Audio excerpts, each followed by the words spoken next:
You are the average of 5 people that you surround yourself with అని చెప్పి చాలాసార్లు వినుంటారు. ఇందులో ఉన్న సైన్స్ ఏంటో మీకు క్లియర్గా ఎక్స్ప్లెయిన్ చేస్తాను చూడండి. First one, brain wave synchronisation. Brain wave synchronisation అంటే మీరు తరచుగా అయితే ఎవరితో అయితే ఇంటరాక్ట్ అవుతుంటారో, సరౌండ్ అయి ఉంటారో వాళ్ళలాగే మీరు కూడా ఆలోచన చేస్తూ ఉంటారు. అంటే మీ బ్రెయిన్ వేవ్స్ వాళ్ళ యొక్క బ్రెయిన్ వేవ్స్ అంతా కూడా సింక్ అవుతూ ఉంటుంది.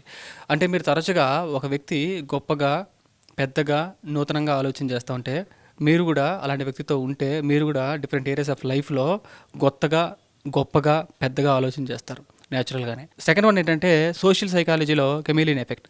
కెమీలియన్ ఎఫెక్ట్ అంటే మీరు ఎవరికైతే న్యాచురల్గా ఎక్కువ శాతం సరౌండ్ అయి ఉంటారో వాళ్ళ యొక్క మేనరిజమ్స్ని, వాళ్ళ యొక్క బిహేవియర్ని, వాళ్ళ యొక్క వొకాబులరీని మీకే తెలియకుండా డిఫరెంట్ ఏరియాస్ ఆఫ్ లైఫ్లో మీరు యూజ్ చేస్తూ ఉంటారు. ఉదాహరణకి ఒక వ్యక్తి గాసిప్ చేస్తా, కంప్లైంట్ చేస్తా, బ్లేమ్ చేస్తా ఉండే వ్యక్తులతో మీరు కూడా సరౌండ్ అయి ఉంటే మీకే తెలియకుండా న్యాచురల్గానే మీరు డిఫరెంట్ ఏరియాస్ ఆఫ్ లైఫ్లో గాసిప్ చేస్తా, కంప్లైంట్ చేస్తా, బ్లేమ్ చేస్తా తిరుగుతూ ఉంటారు. సో ఎందుకు ఈ విధంగా జరుగుతుందంటే దీంట్లో ఉన్న సైన్స్ ఏంటంటే హ్యూమన్ యొక్క డీపెస్ట్ సైకలాజికల్ నీడ్ అంటే సెన్స్ ఆఫ్ బిలాంగింగ్నెస్. ఇది ఫుల్ఫిల్ చేసుకోవడం కోసం ఈ విధంగా మీరు చేస్తూ ఉంటారు. చూడండి, మీ జీవితంలో మీరు రియల్గా సక్సెస్ పొందాలన్నా అండ్ ఆల్సో మీ లక్ష్యాలంతా కూడా మీరు సాధించాలన్నా మీరు తరచుగా ఎవరితో ఉండాలి? మిమ్మల్ని కాన్స్టెంట్గా పుష్ చేసే అండ్ ఆల్సో మిమ్మల్ని ఎంకరేజ్ చేసే వ్యక్తులతో మీరు ఉండాలి. అంతేగాని మీ యొక్క ఎఫర్ట్స్ని అంతా కూడా ఎక్కిరించే, మిమ్మల్ని అనగదొక్కే వ్యక్తుల మధ్యలో మీరు ఉండకూడదు. ఎందుకంటే your tribe decides your vibe.